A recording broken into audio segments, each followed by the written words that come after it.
بسم اللہ الرحمن الرحیم لا حول ولا قوة الا باللہ العلی العظیم حسبنا اللہ نعم الوکیل نعم المولا ونعم النصیر رب اشرح لی صدری ویسر لی امری واحلل عقدۃ من لسانی یفقہوا قولی الحمد للہ رب العالمین الحمد للہ الذی جعل کمال دینہ وتمام نعمتہ بولایت مولانا امیر المؤمنین علی بن ابی طالب اللہم صلی علی محمد وعلی محمد ثم الصلاة والسلام والتحیۃ والاکرام علی اشرف الانبیاء والمرسلین وخاتم النبیین ورحمۃ للعالمین جد الحسن والحسین بالقاسم محمد اللہم صلی علی محمد وعلی محمد وعلى أهل بيته طيبين الطاهرين المعصومين المظلومين الذين أذهب الله عنهم الرجس وطهرهم تطهيرا اللهم صل على محمد وآل محمد سيما على السيد المطهر والإمام المظفر والشجاع الغزنفر ابی شبیر و شبر قاسم طوبى وسقر الانزع البطین الاشجع المکین العالم المبین الناصر المعین ولی الدین الوالی الولی السید الرضی الامام الوسیع الحاکم بنص الجلی المخلص الصفی المدفون بالغریب لیث بنی غالب مظہر العجائب ومظہر الغرائب وشہاب الثاقب والحزبر الصالب نقطۃ دائرۃ المطالب اسد اللہ الغالب غالب کل غالب ومطلوب کل طالب صاحب المفاخر والمناقب امام المشارق والمغارب الذي حبه فرض على الحاضر والغائب مولانا ومولى الكونين الامام الثقلين ابي الحسنين يعصوب الدين وقائد غر المحجلين امير المؤمنين علي بن ابي طالب اللهم صل على محمد وعلى محمد واللعنة الدائمة الباقية على أعدائهم أجمعين من الآن إلى قيام يوم الدين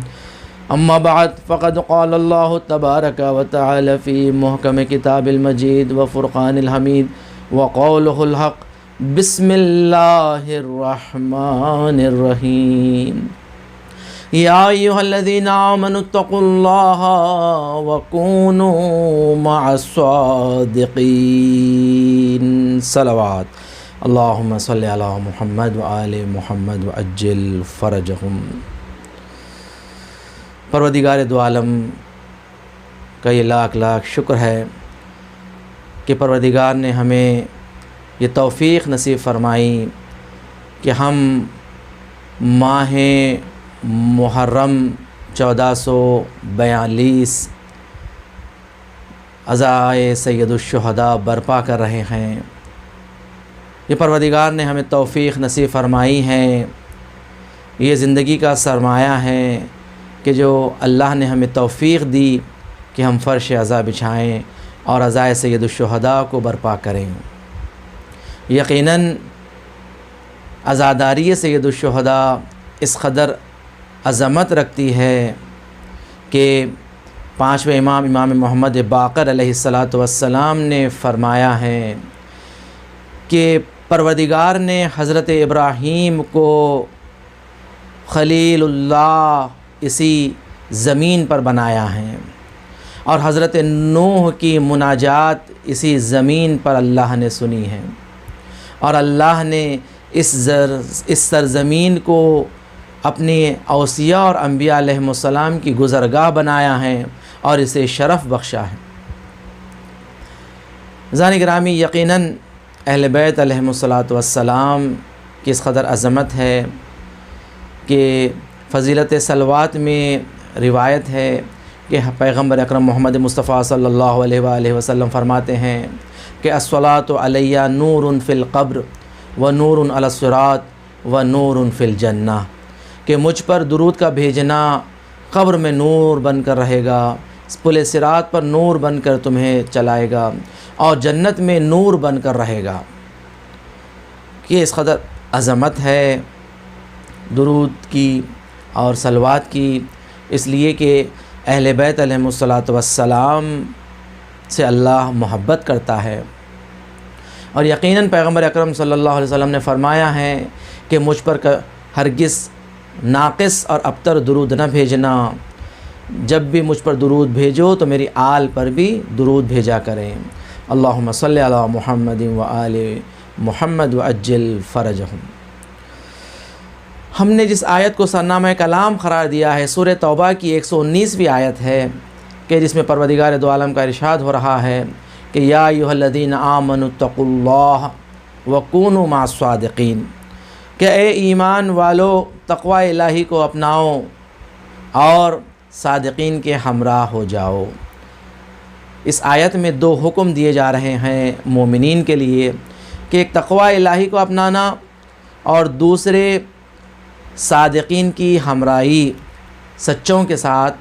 ہونا۔ اسلام نے سچائی کو بڑی اہمیت دی ہے، صداقت کو شرف عطا فرمایا ہے، اور اسی کے مقابل میں جھوٹ کی بڑی مذمت کی ہے اور سختی کے ساتھ اس سے مبارزہ کیا ہے۔ قرآن مجید میں ہمیں جھوٹ کے متعلق آیات ملتے ہیں کہ اللہ نے جھوٹ کی بڑی مذمت کی ہے۔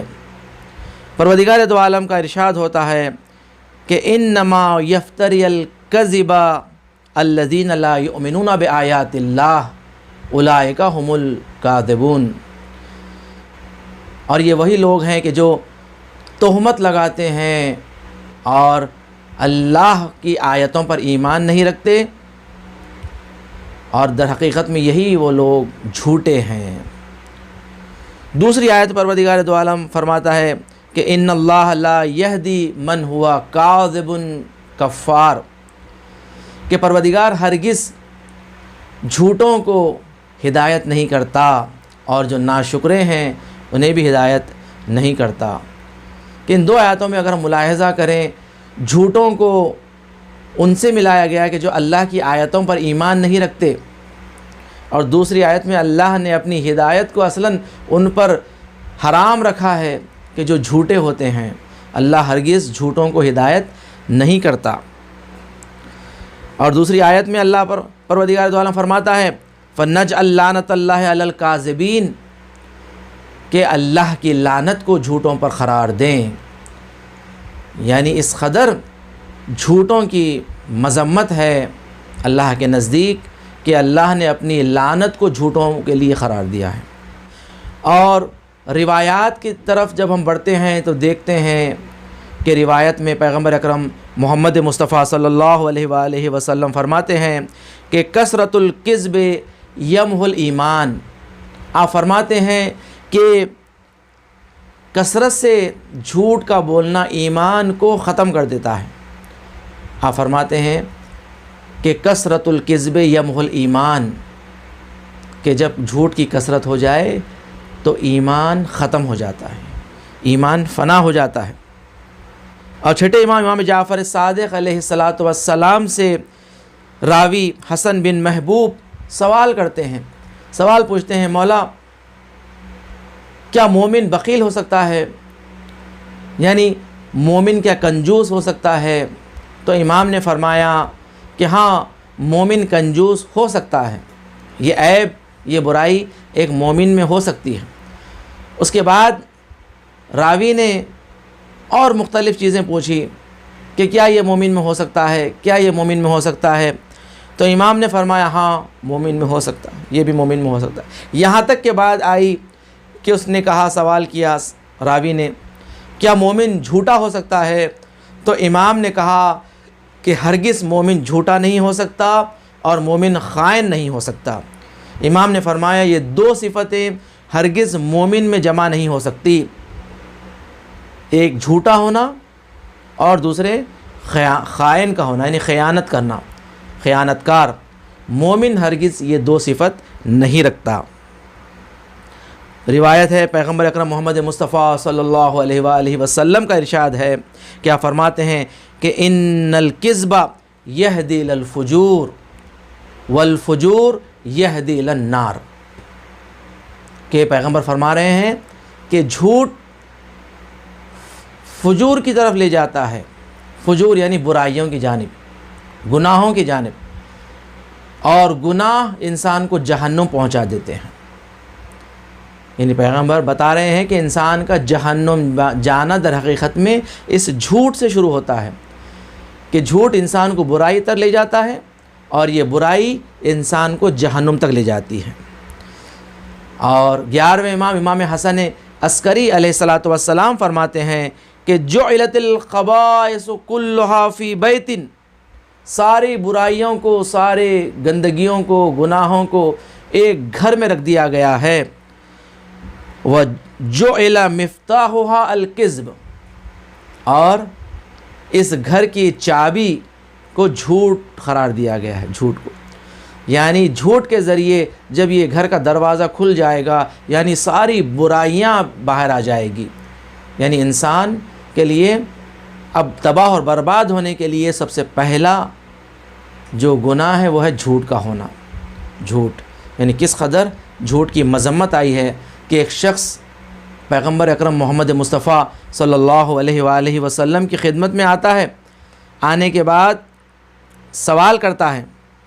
کہ یا رسول اللہ، مجھ میں 4 بہت بری عادتیں ہیں، مجھ میں 4 عیب ہیں۔ سب سے پہلا عیب یہ ہے کہ مجھے زنا پسند ہے، دوسرا عیب یہ ہے کہ شراب خوری مجھے پسند ہے، شراب پینا، تیسرا عیب یہ ہے کہ مجھے چوری پسند ہے، میں چوری کرتا ہوں، اور چوتھی چیز جو مجھے پسند ہے وہ ہے جھوٹ کا بولنا۔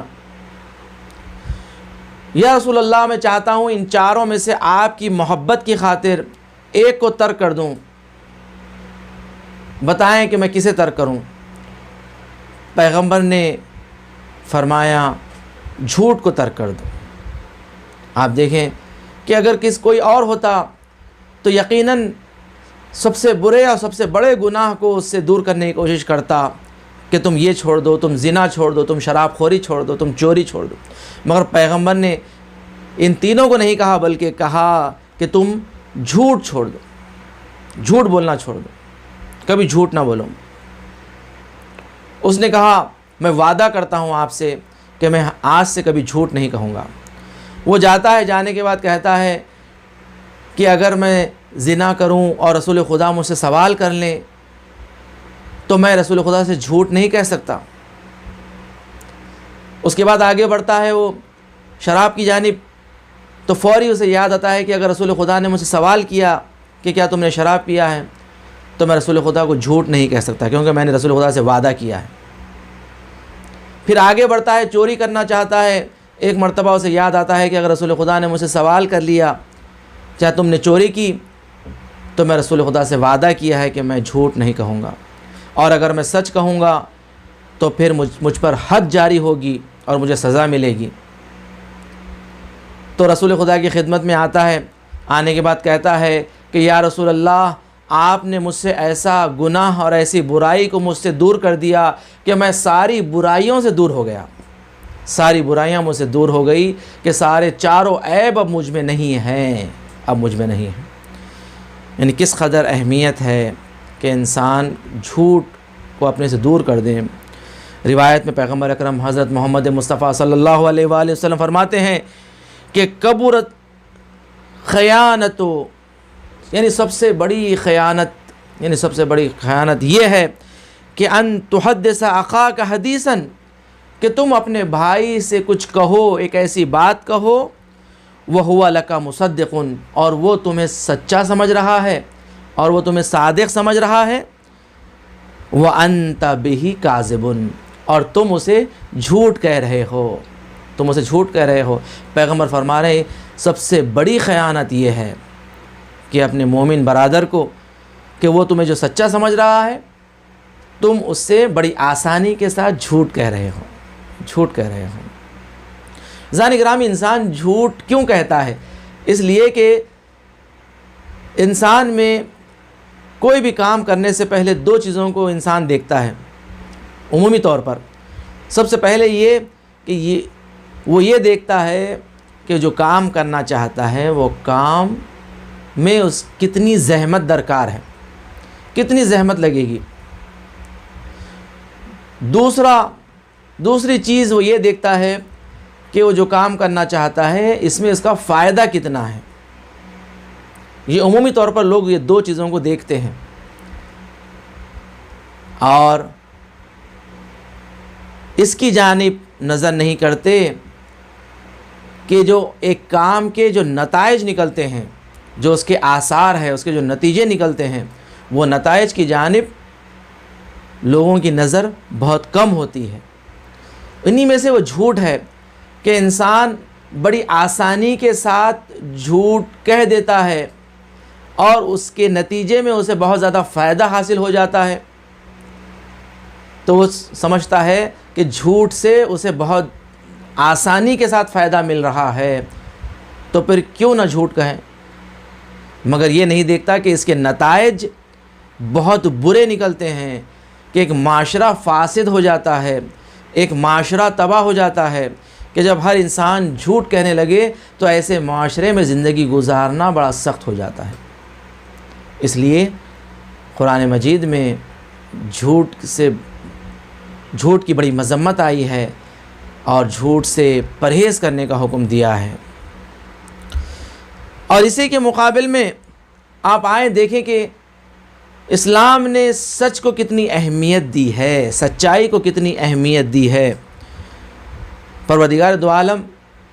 جو ہم نے جس آیت کو سرنامہ کلام قرار دیا کہ یا ایھا الذین آمنوا اتقوا اللہ وکونوا مع الصادقین، کہ سچوں کے ساتھ ہو جانے کا حکم ہو رہا ہے، یعنی سچوں کی اتنی اہمیت ہے کہ اللہ کہہ رہا ہے کہ تم سچوں کے ساتھ ہو جاؤ،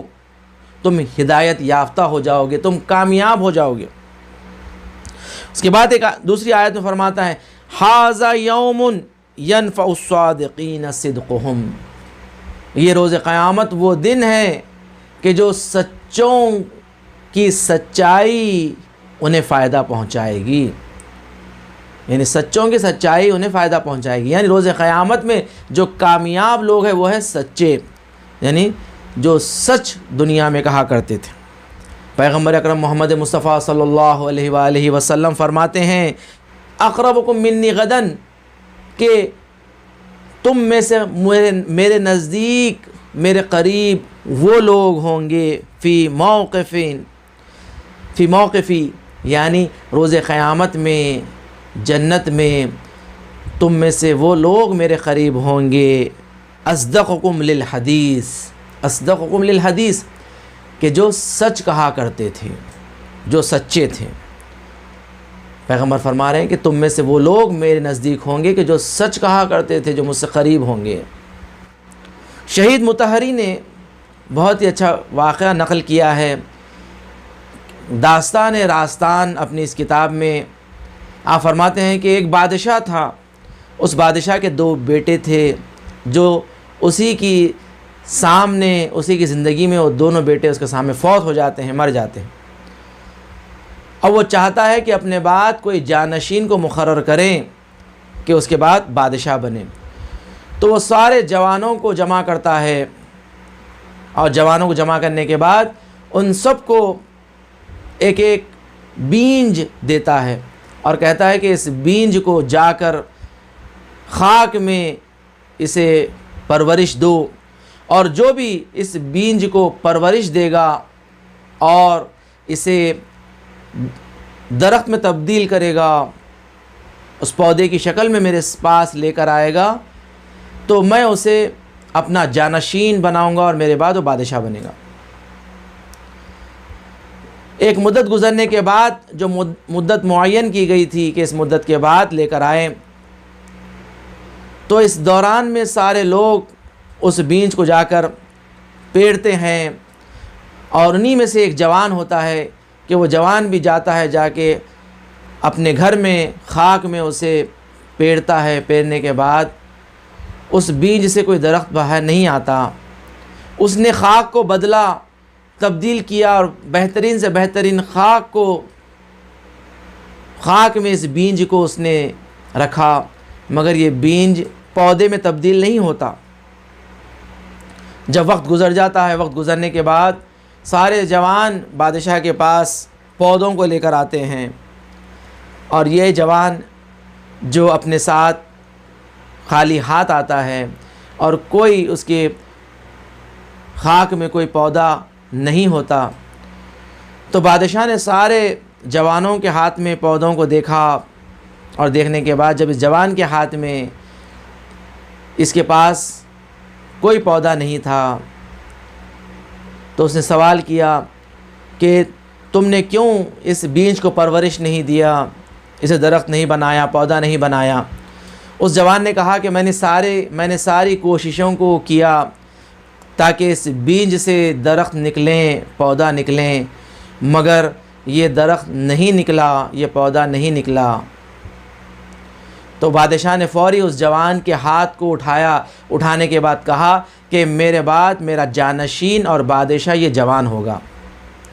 جیسے ہی سارے جوانوں نے دیکھا کہ بادشاہ نے اعلان کیا کہ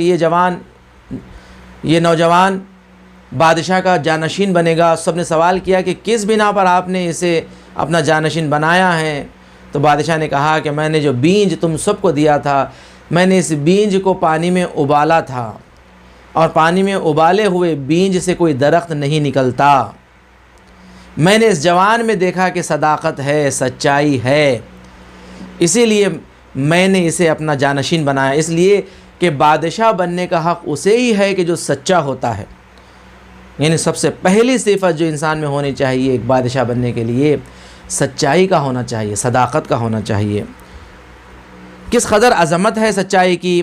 کہ آپ دیکھیں کہ چھٹے امام جعفر صادق علیہ السلام فرماتے ہیں کہ ان اللہ عز وجل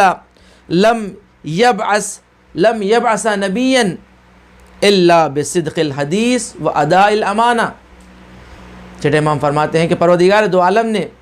کسی نبی کو مبعوث نہیں کیا مگر یہ کہ یہ دو صفت ان میں ضرور ہوا کرتے تھے کہ ہمیشہ سچ بولنا اور امانت داری کا ہونا، کہ امانت دار ہونا۔ یہ دو صفتیں ہر نبی میں ہوا کرتے ہیں، اور اللہ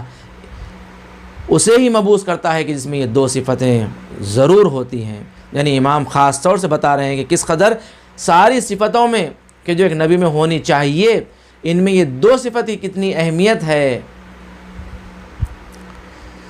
اب آئیں دیکھیں کہ سچائی کی ہم نے اہمیت کو دیکھا کہ کس قدر اہمیت اللہ نے سچائی کو دی ہے۔ آئے دیکھیں کہ قرآن مجید نے سچوں کے مصادیق بھی پیش کیے ہیں یا نہیں پیش کیے ہیں، کہ صادقین کے مصادیق، کہ جہاں پر قرآن مجید کہہ رہا ہے کہ کونوا مع الصادقین، کہ سچوں کے ساتھ ہو جائیں، سچوں کی ہمراہی کو اپنا لیں۔ کتاب سلیم بن قیس یہ روایت نقل کرتے ہیں کہ مولا کائنات امیر المومنین علی ابن ابی طالب علیہ السلام نے جب اپنے لیے احتجاج کیا اور لوگوں سے ان تمام احادیث کو بیان کیا تھا کہ جو آپ کی شان میں پیغمبر نے فرمایا تھا، انہی میں سے اس آیت کے ذیل میں مولا کائنات نے فرمایا کہ کیا تم یہ نہیں جانتے کہ جب یہ آیت نازل ہوئی کہ یا ایھا الذین آمنوا اتقوا اللہ وکونوا مع الصادقین، تو سلمان فارسی نے پیغمبر اکرم صلی اللہ علیہ وآلہ وسلم سے یہ سوال کیا تھا کہ یا رسول اللہ، یہاں پر کونوا مع الصادقین کا جو حکم دیا ہے یہ عام حکم ہے یا خاص ہے؟ تو پیغمبر نے فرمایا کہ تقوی الہی کو یہ عام حکم ہے، تمام مومنین کے لیے ہے، مگر کونوا مع الصادقین یہ خاص ہے، خاص افراد کے لیے ہے، یہ خاص افراد کی طرف اشارہ کر رہا ہے۔ اور مولا کائنات کے شانے پر پیغمبر نے ہاتھ رکھ کر کہا کہ کونوا مع الصادقین، یعنی علی کے ہمراہ ہو جاؤ، کہ صادقین کا مصداق علی ابن ابی طالب علیہ السلام ہیں۔ اہل سنت کے مشہور و معروف عالم فخر رازی اپنی کتاب تفسیر کبیر میں اس آیت کے ذیل میں بیان کرتے ہیں کہ پروردگار دو عالم اس آیت میں جو حکم دے رہا ہے کہ یا ایھا الذین آمنو، کہ اے ایمان والوں سے خطاب ہو رہا ہے، ایمان والوں سے خطاب ہو رہا ہے دو حکم کا، کہ اتقوا اللہ، تقوی الہی کو اپناؤ، اور کونوا مع الصادقین، اور صادقین کی ہمراہی کو اپنا لو۔ اب یہاں پر فخر رازی کہتے ہیں کہ حکم مومنین کو دیا جا رہا ہے اور ساتھ ہونے کا حکم دیا جا رہا ہے صادقین کی، تو پتہ چلا صادقین خاص افراد ہیں کہ جس کی ہمراہی کا حکم دے رہا ہے، اور صادقین کو یہ حکم نہیں ہے، یعنی صادقین اس حکم سے خارج ہیں۔ تو ان صادقین کے لیے فخر رازی کہتا ہے کہ دو صفات کا ہونا ضروری ہے۔ سب سے پہلی صفت یہ کہ ان کا معصوم ہونا ضروری ہے، معصوم کا ہونا، اس لیے کہ یہاں پر معیت کا حکم جو ہو رہا ہے، ان کے ساتھ ہونے کا جو حکم ہو رہا ہے، در حقیقت میں مطلق ہے، حکم مطلق ہے، یعنی بس ان کے ہمراہ ہو جاؤ، یہ تمہیں ہدایت کے راستے پر لے جائیں گے، تمہیں جنت تک پہنچا دیں گے۔ تو بس جہاں پر حکم مطلق ہوتا ہے تو یعنی ان کا معصوم ہونا ضروری ہے، معصوم از خطا ہونا ضروری ہے۔ اور دوسرا یہ کہ صادقین مومنین جو محکوم ہو رہے ہیں، جسے حکم دیا جا رہا ہے، ان سے علیحدہ ہیں، ان سے علیحدہ ہیں۔ اس کے بعد جب وہ غور کرتے ہیں اپنے مذہب کی جانب تو ان کے پاس کوئی معصوم نظر نہیں آتا، ان کے پاس کوئی معصوم نہیں ہے، وہ کسی معصوم کی پیروی کرتے ہی نہیں ہیں۔ وہ پھر آ کر یہ کہتے ہیں کہ یہاں سے مراد اجماع اصحاب ہے، کہ اجماع اصحاب خطا سے دور ہوتا ہے، کیونکہ اکثریت جب کوئی بات کہیں تو اکثریت غلط نہیں ہو سکتی ہے، یہ خطا نہیں ہو سکتی، اکثریت میں خطا نہیں پائی جاتی ہے، تو اس لیے یہاں پر اکثریت جو ہے معصوم ہے۔ مگر یہاں پر آ کے وہ پھنس جاتے ہیں کہ جہاں پر حکم دیا جا رہا ہے عموم المسلمین کو، کہ جس میں اصحاب بھی شامل ہے، اکثریت بھی شامل ہے، تو پھر اکثریت کو اس حکم سے علیحدہ کیسے کریں گے؟ عزیزان گرامی، اس لیے مکتب اہل بیت کے در پر آنا ہوگا کہ جہاں پر معصومین بھی مل جائیں گے اور اس حکم سے علیحدہ افراد بھی مل جائیں گے۔ صلوات پڑھیں محمد و آل محمد کی بارگاہ میں، اللہم صلی علی محمد و آل محمد وعجل فرجہم۔ اور پروردگار دو عالم نے جہاں پر صادقین کی ہمراہی کا حکم دیا، ساتھ ساتھ صادقین کو اللہ نے بیان بھی کر دیا خود قرآن مجید میں، کہ جہاں پر مباہلہ کے لیے مسیحیان نجران اور عیسائی جو نجران کے عیسائی تھے، ان سے جب مناظرہ ہوا اور مباہلہ ہوا تو جھوٹوں پر لعنت کے لیے سچوں کا میدان میں آنا ضروری تھا، تاکہ سچے بتائے جائیں کہ یہ سچے کون ہیں۔ تو پروردگار دو عالم نے میدان مباہلہ میں بتا دیا کہ یہ سچے کون ہیں، یہ سچے پنجتن پاک محمد مصطفیٰ، علی مرتضیٰ، فاطمۃ الزہرا، حسنین علیہم السلام سچوں کا مصداق ہے۔ اللہم صلی علی محمد و آل محمد وعجل فرجہم۔ تو قرآن نے بخوبی واضح کیا ہے، بتایا ہے کہ دیکھو سچے وہ ہوتے ہیں کہ جو دین کے لیے آ کر اپنی جانوں کو قربان کرتے ہیں اور ان کی زندگی میں صداقت ملتی ہے۔ اور غور کریں کہ میدان مباہلہ میں اللہ نے جو سچوں کی معرفی کروا دی کہ یہ سچے ہیں، اور آیے مباہلہ میں جو پروردگار نے فرمایا تھا کہ اگر یہ عیسائی دین حق کو نہیں مانتے ہیں اور دین حق کو جھٹلاتے ہیں تو آئے میدان مباہلہ میں مباہلہ کریں اور جھوٹوں پر خدا کی لعنت کریں۔ فَنَجْعَلْ لعنت اللہ علی الکاذبین، جھوٹوں پر خدا کی لعنت ہے۔ مگر عیسائی جو نجران کے عیسائی تھے، انہوں نے مباہلہ نہیں کیا اور جزیہ دینے پر راضی ہو گئے اور خاموش ہو گئے۔ تو میدان مباہلہ میں اللہ نے سچوں کی تو معرفی کر دی۔ اب آپ تاریخ میں ڈھونڈیں، تلاش کریں کہ جو ان سچوں کو جھٹلاتا ہے، ان سچوں کو جو جھٹلاتا ہے وہ کذاب تو ہوگا مگر صدیق نہیں ہو سکتا کہ جو صادقین کو جھٹلائیں۔ تو پروردگار دو عالم نے صادقین کی ہمراہی کا حکم دیا ہے۔ قرآن مجید میں دوسرے مقام پر جب ہم دیکھتے ہیں کہ سچوں کی اور کیا مثالیں اللہ نے پیش کی ہے، تو پروردگار دو عالم نے سورہ جمعہ میں اس طرح بیان فرمایا، قل یا ایھا الذین ہادوا ان زعمتم انکم اولیاء للہ من دون الناس فتمنوا الموت ان کنتم صادقین، کہ اے یہود اگر تم کہتے ہو کہ تم اللہ کے ولی ہو، اللہ کے دوست ہو،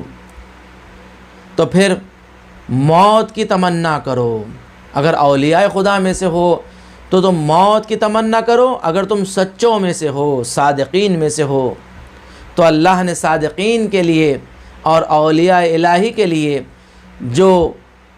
وصف پیش کیا ہے، صفت پیش کی ہے، وہ ہے موت کی تمنا کا کرنا، کہ موت کی تمنا اور موت سے گھبرانا نہیں، ڈرنا نہیں۔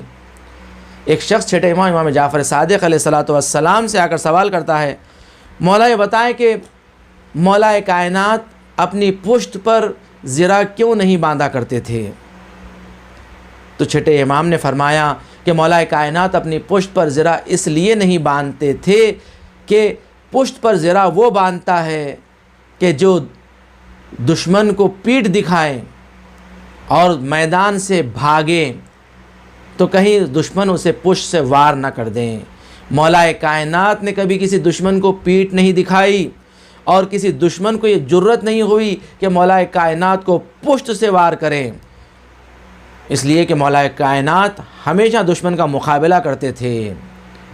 وہ کرار تھے، غیر فرار تھے، اس لیے پشت پر کبھی زرہ نہیں باندھتے تھے۔ اور جب مولا کائنات کو یہ کہا گیا کہ آپ جنگ سے گھبرا رہے ہیں، آپ مرنے سے گھبرا رہے ہیں، موت سے ڈر رہے ہیں، تو مولا کائنات نے کہا کہ علی کو موت سے کوئی ڈر نہیں ہے، بلکہ انی آنس بالموت کطفل بثدی امہ۔ مولا نے فرمایا کہ علی موت سے ایسے مانوس ہے جیسے ایک بچہ اپنی ماں سے مانوس ہوتا ہے، کہ مولا کائنات موت سے نہیں ڈرتے، موت سے نہیں گھبراتے ہیں، کہ آپ نے اپنی جان کو نچھاور کرنے کے لیے رسول کے بستر پر سو گئے،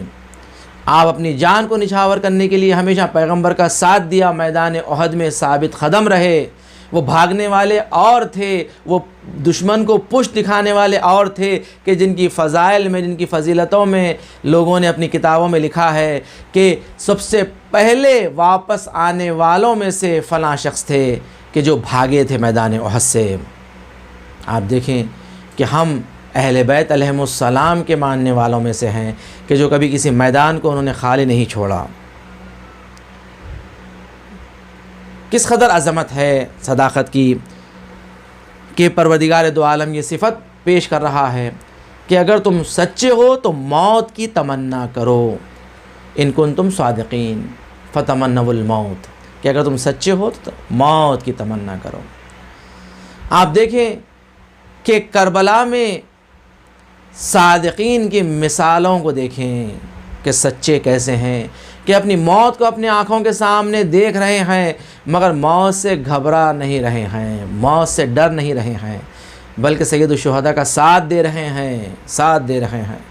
اور کہہ رہے ہیں کہ اگر ہمیں 1000 بار بھی قتل کیا جائے اور 1000 بار بھی زندہ کیا جائے تو ہم اپنی جان کو آپ پر نچھاور کر دیں گے، ہم اپنی جان کو آپ پر نچھاور کر دیں گے، اپنے آپ کو قربان کر دیں گے۔ کہ یہ کربلا کا میدان تھا کہ جنہوں نے بتایا ہے کہ ہم اولیاء پروردگار ہیں، کہ ہمیں موت کی تمنا ہے۔ اور جب جناب قاسم سے جب مولا حسین نے سوال کیا تھا کہ اے قاسم بتاؤ تمہارے نزدیک موت کیسی ہے، تو جناب قاسم نے کیا کہا تھا؟ جناب قاسم نے یہی کہا تھا کہ احلا من العسل، کہ میرے لیے موت شہد سے زیادہ شیرین ہے۔ آپ دیکھیں کہ 13 سال کا نوجوان کہ جو یہ کہہ رہا ہے کہ میرے لیے موت شہد سے زیادہ شیرین ہے۔ یہ کربلا کی مثالیں ہیں، یہ کربلا کی شہیدوں کی مثالیں ہیں۔ عزیزان گرامی، 7 محرم ہے، جناب قاسم سے منسوب ہے آج کا دن، کہ کس قدر مظلومیت ہے جناب قاسم کی، کہ 13 سال کا نوجوان۔ ایک مرتبہ سید الشہداء رات کی تاریکی ہے، خیموں کا دورہ کر رہے ہیں، دیکھ رہے ہیں کہ کبھی جناب زینب کا خیمہ ہے تو جناب زینب اون و محمد کو تیار کر رہی ہے اور کہہ رہی ہے کہ اے میرے لال، کل تمہیں اپنے ماموں پر شہید ہونا ہے، کہ دیکھو کہیں ایسا نہ ہو کہ تم سے پہلے علی اکبر شہید ہو جائیں، کہیں تم سے پہلے جناب قاسم شہید ہو جائیں۔ آگے بڑھتے ہیں، دیکھتے ہیں کہ ام لیلہ ہے کہ جو جناب علی اکبر کو کہہ رہی ہے کہ اے میرے لال، روز قیامت میں اپنی دادی کے سامنے مجھے رسفید کر دینا میرے لال، کہ کل ایسے نہ ہو کہ تم سے پہلے جناب قاسم شہید ہو جائیں، تم سے پہلے اون و محمد شہید ہو جائیں۔ آگے بڑھتے ہیں، دیکھتے ہیں کہ ام فروا کا خیمہ ہے، کہ جناب قاسم کو ام فروا تیار کر رہی ہے، کہہ رہی ہے کہ اے میرے لال، کہ کل تمہیں اپنی جان کو اپنے چچا پر نچھاور کر دینا ہے۔ اے میرے لال، کل ایسے نہ ہو کہ تم سے پہلے علی اکبر شہید ہو جائیں، کل تم سے پہلے اون و محمد شہید ہو جائیں، کہ اے میرے لال اپنی ماں کو روح سفید کر دینا۔ کہ ایسی مائیں اپنے بیٹوں کو تیار کر رہی ہے میدان کربلا کے لیے، اس لیے کہ عاشور کا جب سورج طلوع کرے گا تو یہ مائیں جانتی ہیں کہ یہ سارے جوان ایک کے بعد ایک شہید ہونے والے ہیں، تو میرا بیٹا سب سے پہلے شہید، میرا بیٹا سب سے پہلے سبقت حاصل کریں۔ یہ جذبہ ہے، یہ موت سے اس قدر انس ہے، محبت ہے۔ دیکھیں کہ ایک مرتبہ جناب قاسم روز عاشور دیکھتے ہیں کہ ایک کے بعد ایک اصحاب شہید ہوتے گئے، ایک کے بعد ایک بنی ہاشم شہید ہوتے جا رہے ہیں، مگر جناب سید الشہداء جناب قاسم کو اجازت نہیں دے رہے ہیں۔ جناب قاسم بار بار آتے، یہی کہتے کہ چچا جان مجھے اجازت دیجئے۔ امام حسین کہتے کہ اے میرے لال، تم میرے بھائی حسن کی نشانی ہو، میں کیسے تمہیں میدان کی جانب روانہ کر دوں؟ یہ کہہ کے واپس کر دیتے۔ ایک مرتبہ جناب ام فروا نے دیکھا جناب قاسم کو، کہا قاسم تم ابھی تک میدان میں نہیں گئے ہو، تم ابھی تک زندہ ہو؟ اے میرے لال، تم کیوں اپنی جان کو اپنے چچا پر نچھاور نہیں کرتے؟ ایک مرتبہ جناب قاسم نے کہا کہ اے مادر گرامی، میں بار بار چچا جان کے پاس جاتا ہوں، جا کر اذن جہاد مانگتا ہوں، مگر میرے چچا مجھے اجازت نہیں دیتے۔ ایک مرتبہ ماں نے کہا تھا اے میرے لال، تمہارے باپ نے تمہارے ہاتھ پر ایک تعویذ باندھی تھی اور یہی کہا تھا کہ جب سخت موقع آ جائیں اور مشکل میں گرفتار ہو جائیں تو اس تعویذ کو کھول لینا اور اسے پڑھ لینا۔ کہ شاید اس میں کوئی حکمت ہو۔ ایک مرتبہ جناب قاسم نے فوری تعویذ کو کھولا۔ جناب قاسم نے جب یہ خط کو دیکھا، خط کو دیکھنے کے بعد امام حسن مجتبیٰ علیہ السلام نے اپنے بھائی سے خطاب کیا اور کہا تھا کہ اے میرے بھائی، روز عاشور میری جانب سے میرے قاسم کو جنگ کی اجازت دے دینا اور میری طرف سے یہ قربانی کو قبول فرمانا۔ ایک مرتبہ جناب قاسم دوڑتے ہوئے اپنے چچا کے پاس آئے اور آنے کے بعد جب یہ خط اپنے چچا کے حوالے کیا، ایک مرتبہ بھائی نے بھائی کے خط کو دیکھا، اپنے آنکھوں سے لگایا، رونے لگے اور خط کو پڑھنے کے بعد قاسم کو سینے سے لگایا، اس قدر گریہ وزاری کی۔ تاریخ کہتی ہے کہ سید الشہداء اس قدر گریہ کرے، جناب قاسم اس قدر گریہ کرے کہ دونوں چچا اور بھتیجے غش کھا کر بے ہوش ہو گئے۔ عزیزان گرامی،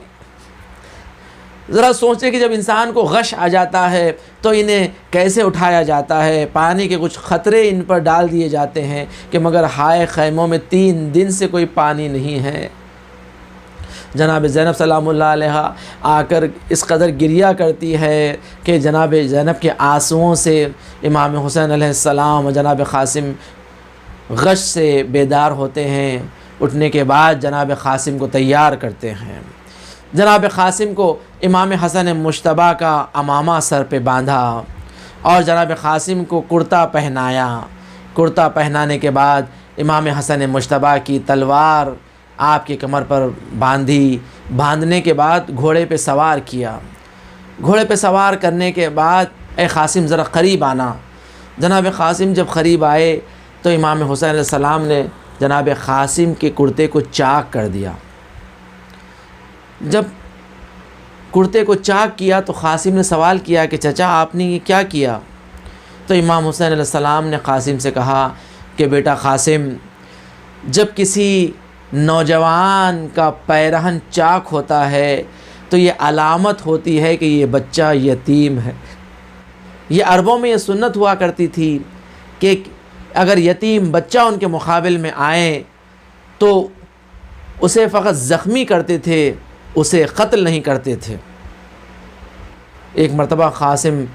میدان کی جانب جاتے ہیں، راوی کہتا ہے کہ ایسا چاند جیسا چہرہ اس نوجوان کا تھا کہ جب یہ میدان میں آیا تو میدان میں آنے کے بعد جب یہ مبارز کو طلب کر رہا تھا یہ نوجوان، تو ایک مرتبہ عمر سعد نے ازرق شامی کو کہا کہ اے ازرق شامی، جا اس کے مقابل میں جا کر اس نوجوان کو ختم کر۔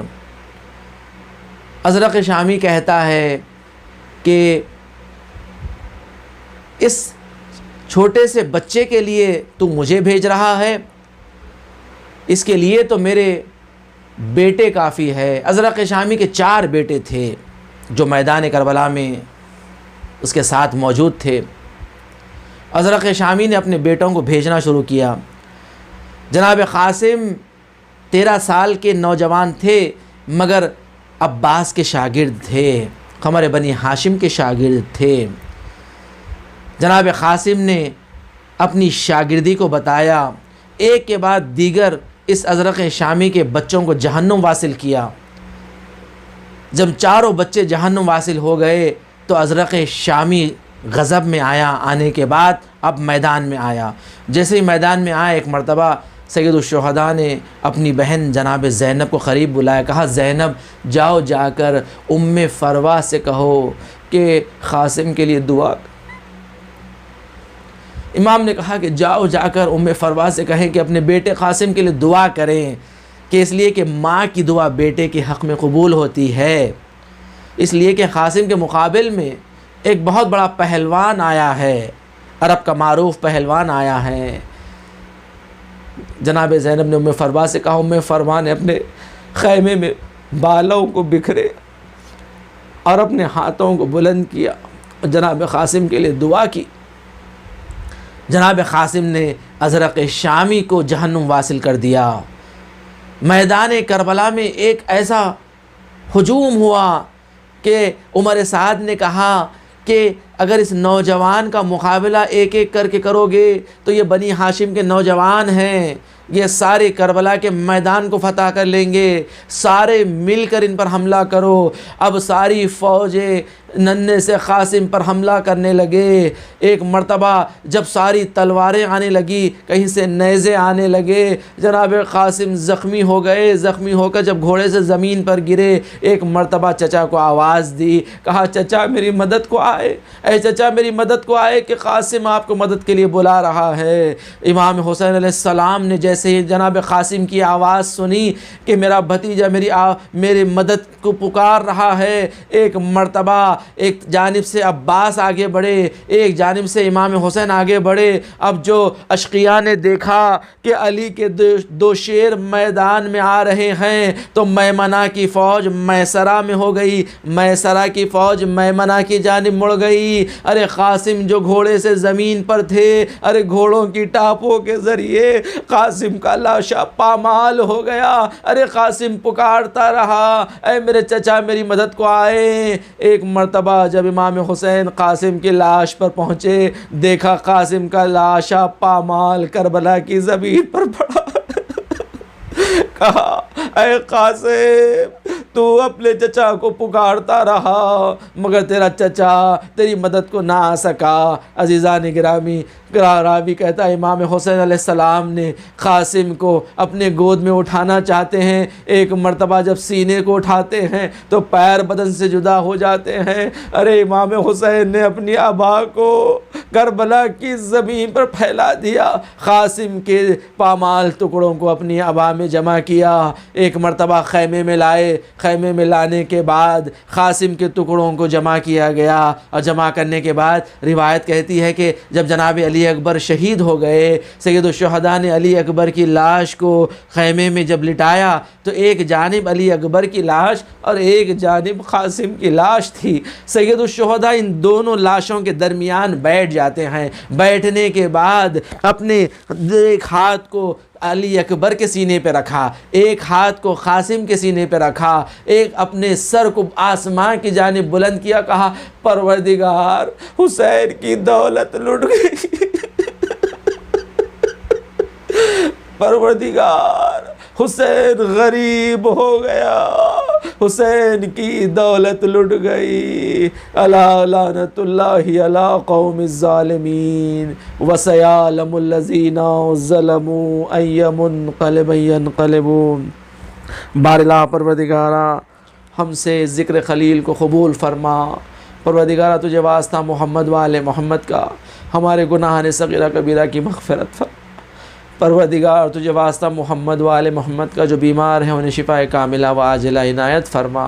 دنیا میں جہاں جہاں مومنین مومنات ان کی جان مال عزت و آبرو دین و ایمان کی حفاظت فرما، بالخصوص اس شر کرونا وائرس سے تمام مومنین کی حفاظت فرما، جلد سے جلد اس کرونا وائرس کا خاتمہ فرما، پروردگار تجھے واسطہ محمد و آل محمد کا مقامات مقدسات کی حفاظت فرما، جنت البقیع کی تعمیر دیکھنا نصیب فرما، علماء اعلام مراجع کرام کا سایہ ہمارے سروں پر قائم و دائم فرما، دشمنان اہل بیت دشمنان اسلام کو نیست و نابود فرما، امام زمانہ کے ظہور میں تعجیل فرما، ہمیں امام کے اعوان و انصار میں شمار فرما، ربنا تقبل منا انک انت السمیع العلیم بجاہ محمد و آلہ الطاہرین، اللہم صلی علی محمد و آل محمد وعجل فرجہم۔